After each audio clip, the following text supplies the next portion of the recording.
and multi-religious. Therefore, it is highly inappropriate to use any language in a sectarian manner. In the broader national context, especially in a country like yours, with multiple languages and multiple religions.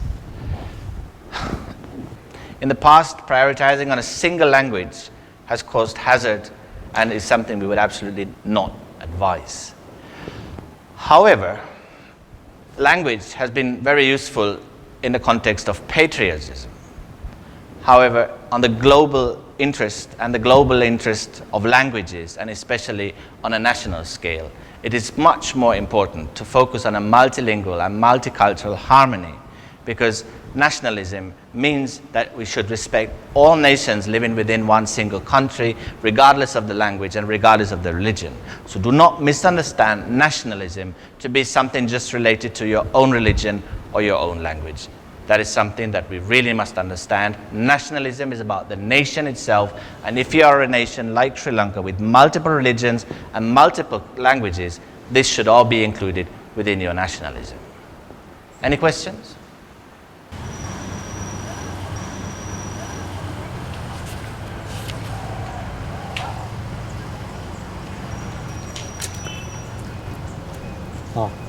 කොහොමද උඹට ලෙච්ච කල්ලා ගියාද?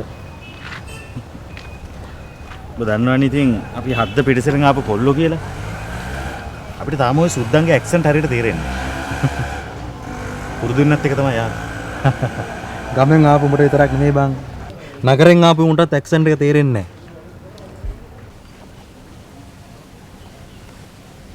නිකන් හිතලා බලපන්.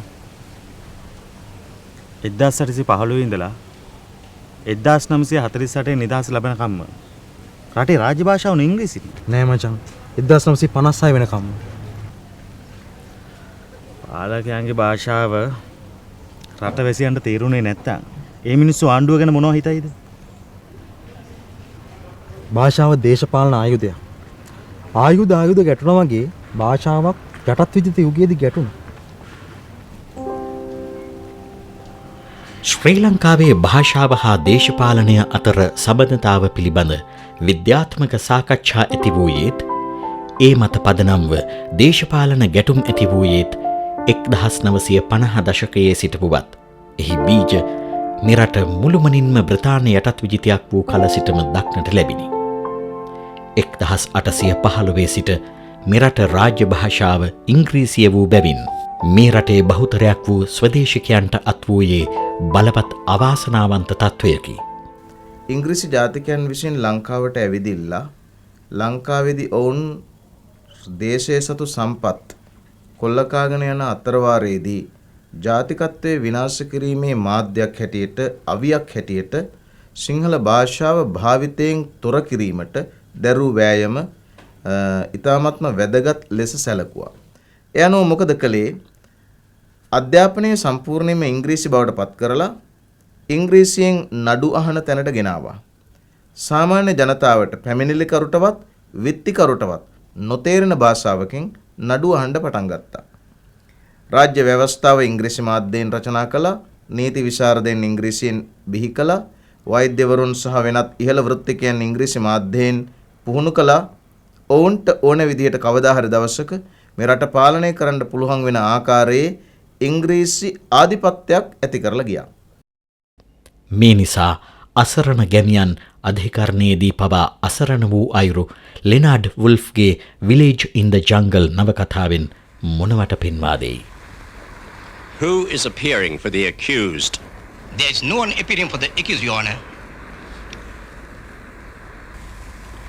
Mr. Pereira, is there any evidence against the second accused, Silindu? No, sir. There is no direct evidence to connect him with the theft.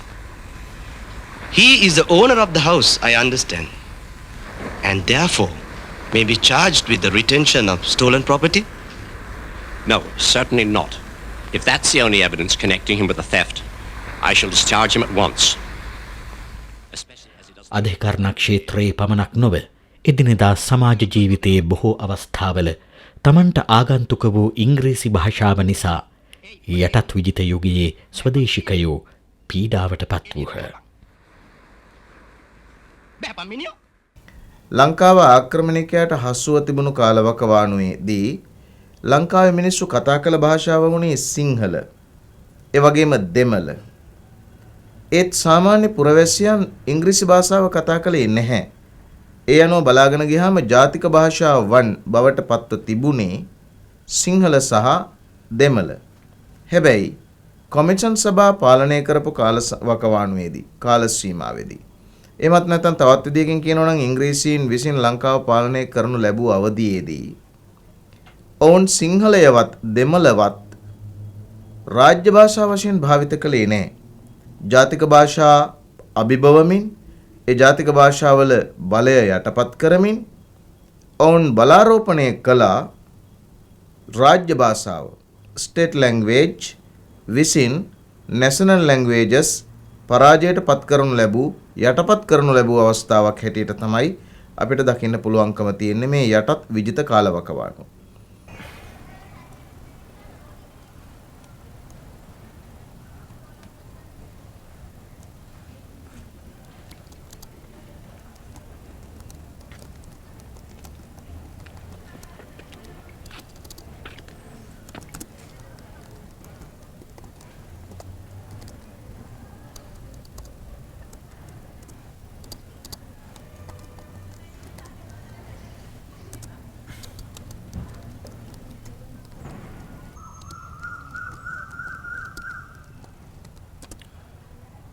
කොහොම වුණත් අදත් වැඩි දෙනෙක් පිළිගන්නේ සිංහල භාෂාව ඉන්දු ආර්ය භාෂාවක් කියලයි.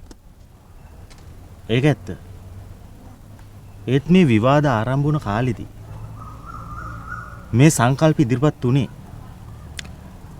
අපි ඉහළ භාෂා සම්ප්‍රදායකට අයත් බව පෙන්눔 කරන්න. ආර්ය භාෂාවන් වගේම ආර්ය සිංහල නම්ගම් ආර්ය සිංහල ඇඳුම් පැළඳුම් මේ හැම දෙයක්ම ඇති වුණේ අපේ අනන්‍යතාවය වගේම අපේ විශිෂ්ටත්වය පෙන්눔 කරන්න.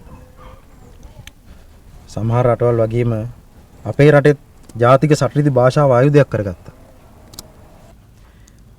ඉංග්‍රීසින්ට ඕනේ උනේ මේ රට පාලනය කරන්න ඔවුන් ගියාට පස්සෙත් පිරිසක් ඉතුරු කරලා.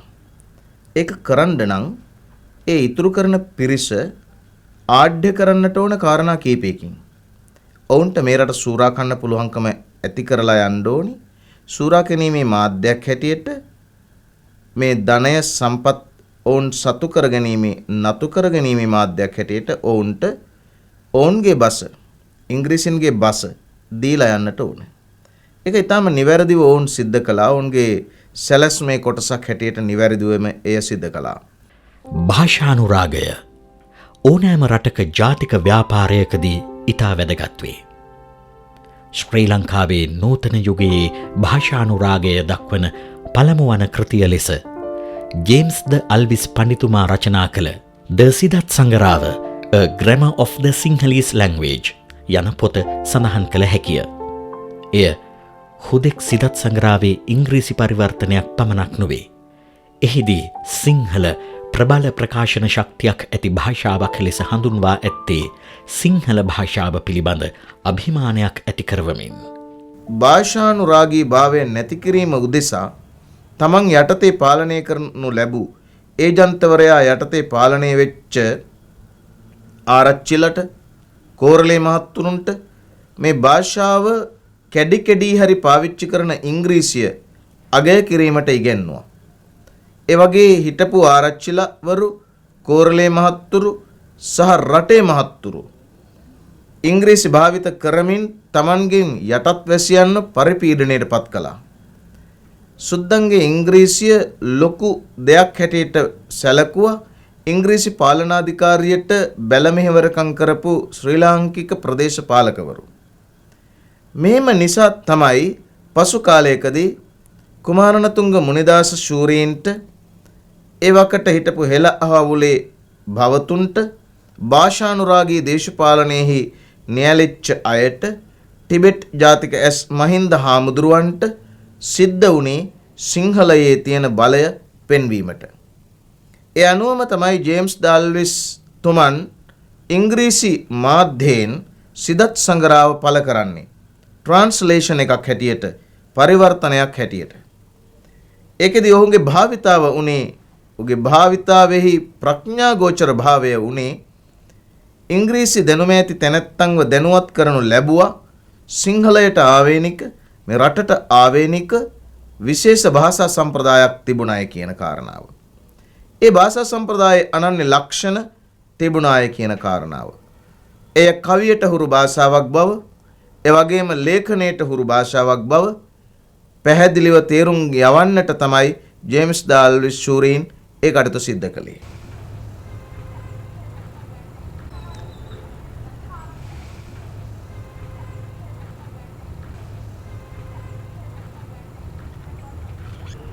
ඔය කාලේ තමයි ලංකාවේ සිංහල පුවත්පත් සංගරා ආරම්භ වුණේ.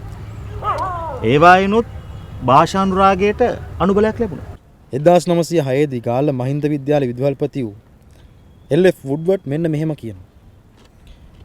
ඔබගේ ජාතිකත්වයේ ගැබ්බ පවතින භාෂාව පවා ඔබට ලිවිය නොහැකි නම්, ඊට පදනම් වූ ජීවිතය පිළිබිඹු කරන භාෂාව කතා කළ නොහැකි නම් ඔබ වසලයකි. ඉංග්‍රීසි ජාතිකයෙකු වුඩ්වර්ඩ්ම පිළිගත්තා රජයේ පාසල්වල ජාතික භාෂාවල ඉගෙනිය යුතුයි කියලා. රජයේ උසස් තනතුරක් හෙබැවූ ඒබ්‍රහම් මෙන්දිස් ගුණසේකර 1891 දී A Comparative Grammar of the Sinhalese Language ග්‍රන්ථය ලිවීය. පිටු 516කින් යුත් මෙයද සිංහල භාෂාවේ විශිෂ්ට ලක්ෂණ හඳුන්වා දුන් පුරෝගාමී ඉංග්‍රීසි කෘතියකි.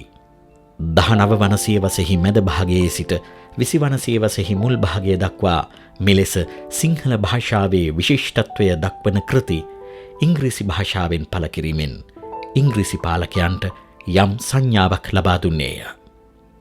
ඔබ පාලනය කරන්නේ දිගු හා ගැඹුරු භාෂා සම්ප්‍රදායක් ඇති රටකි. ඔවුන්ද ඔබ මෙන්ම නැතහොත් ඔබට වඩා විශිෂ්ටය යන්නයි ඒ. මේ විදිහට භාෂාව සටනේ හිටියේ රටේ ප්‍රභූ පන්ති විතරද? නෑ. ජාතික සටනකදී ඉහළ ප්‍රභූ පන්තිය වගේම රටේ නොයෙකුත් ස්තරවල පිරිස් එකතු වෙනවා. සිංහලෙන් ඒ කාලේ ලියූ ලේඛකයන් වඩාත් සමාජ බලපෑමක් ඇති කළා. ඒ කියන්නේ යටත් විජිත යුගයේ භාෂාව ගැන කතා කර ප්‍රධාන පුද්ගලයෝ හැමෝටම ආයතනික බලයක් තිබුණ බව නේද පේන්නේ? ඔව්. යම් තාක් දුරට ජේම්ස් ඩාල්විස්, සර් ඩී.බී. ජයතිලක වගේ කට්ටිය රාජ්‍ය මන්ත්‍රණ සභිකයෝ. කුමාරතුංග මුනිදාස පඬිතුමා වුණත් පාඨශාලා ගුරුවරයෙක්. ගුරු විද්‍යාලයේ හිටපු විදුහල්පතිවරයෙක්. හෙළහුල කියන භාෂා ව්‍යාපාරයේ නායකයෙක්. 1887 දී උපත ලද කුමාරතුංග මුනිදාසයන්ගේ අවුරුදු 57ක් වූ කෙටි ජීවිත කාලය තුළ භාෂා සාහිත්‍යයට පමණක් නොව මෙරට ජාතික ව්‍යාපාරයටද ලබා දුන් දායකත්වය දැවැන්තය. ඔහු විසින් ගොඩනගන ලද හෙළහවුල සංවිධානය තෙරුවන් ලෙස සැලකුවේ බස, රැස හා දෙසයි. ගත්කරුවෙකු, පුවත්පත් සංස්කාරවරයෙකු හා විචාරකයෙකු වූ ඔහු වඩා ප්‍රකට වූයේ ව්‍යාකරණඥයෙකු ලෙසය. ඔහුගේ මූලික විශ්වාසය වූයේ ජාතික අනන්‍යතාව ගොඩනැගීමට ඇති ප්‍රමුඛ සාධකය භාෂාව බවය. සිංහල භාෂාවේ අනන්‍ය ලක්ෂණ සොයාගිය ඔහු එමගින් සිංහල ජාතියේ ස්වාධීනත්වයද නිරූපණය වන බව හඳුනාගත්තේය. සිංහල භාෂාවේ යුග පුරුෂයා හැටියට කුමාරණතුංග මුනිදාස සූරීන් බිහි වෙන්නේ මෙන්න මේ සමාජ අවශ්‍යතා, භාෂා අවශ්‍යතා, දේශීය අවශ්‍යතා සපුරනු සඳහා. එතුමන් නිර්මාණශීලී කෘති චූටි දරුවන් දක්වාම නිර්මාණය කළා. කෘති 29ක්, එවැගේම සංස්කරණයන් 39ක්, ඊටත් වඩා පුංචි දරුවන් උදෙසා, භාෂාව උදෙසා නිර්මාණය කළා. එවැගේම භාෂාවේ වටිනාකම කියවෙන දරු නැලවිලි ගීයේ සිට ඉගෙනුම් දක්වාම එතුමා විසින් නිර්මාණය කරනු ලැබුවා. අදටත් භාවිත වෙන කුමාරෝදය ආදී එවැගේම හත් පනවා වගේ කෘති එතුමන් නිර්මාණය කළේ පුංචි කාලේ ඉඳලම නිවැරදි බස හසුරවනු සඳහා. සිංහලයෙන් පටන් අරගෙන හෙළහවුල බිහි කරලා හෙළහවුලෙන් කියවෙන පරිදිම හෙළ බසින්ම සියල්ල රචනා කරමින් හෙළ බසේ අනන්‍යතාව, විශේෂතාව, උද්දීප්තිය එහෙමත් නැත්නම් එහි බර වඩාත් තියන්න තමයි කුමාරණතුංග මුනිදාස ශූරීන් ආරම්භ කළේ එකී භාෂා ව්‍යාපාරය. ඒක භාෂා ව්‍යාපාරයක් හැටියටම සලකන්න පුළුවන්කම තියෙන්නේ මේ කුමාරණතුංග මුනිදාස ශූරීන්ගෙන් ආරම්භ වෙච්ච මේකී භාෂා ව්‍යාපාරය අඩු වැඩි වෙමින් අදටත් නොනැසීම පවතිනවා. විශේෂයෙන්ම මේ අධිරාජ්‍යවාදී දේශපාලනයෙන් මිදීම උදෙසා බස වියත් ලෙස භාවිත කරමින් ටිබෙට් ජාතික ඇස් මහින්ද හාමුදුරුව පාවිච්චි කරපු වාංමාලාවත් උන්වහන්සේගේ නිර්මාණශීලී භාවයත් සාහිත්‍ය කෘති සහ රසයත් උන්වහන්සේ විසින් භාවිත කරනු ලැබුවේ මෙන්න මේ ජාතික උද්දීප්තිය ඇති කිරීම සඳහා. කුමාරණතුංග මුනිදාස ශූරීන් මේ බඳු බස් වහරක් ඇති කරලා සිංහලයෙන් කියලා දුන්නා ඉංග්‍රීසි මැනවින් දැනගෙන ඉංග්‍රීසි ජාතිකයන්ට සිංහලයේ ඇති බර කොච්චරද කියලා. එතුමන් විශිෂ්ට විදිහට අමතලා ජාතියට කිව්වා උගන්නේ සිය බස මත් වන්නේ එහි රසයෙන් දකින්නෙහි මහඟු බව කියා දෙන්න අනුන්ටත් කියා. උගන්නේ සිය බස මත් වන්නේ එහි රසයන් දකින්නෙහි මහඟු බව කියා දෙන්න අනුන්ටත්. අනුන් පරබසෙක අගය වනන පුන පුනා සිය අගය පානු බැරි හෙළයා මහ නිවටයකි. කාකුමක් කීවත් සිය බව කෙලෙසා අපට නිදහසක් නොම ලැබේ පටන් ගන්න සිය බසින්.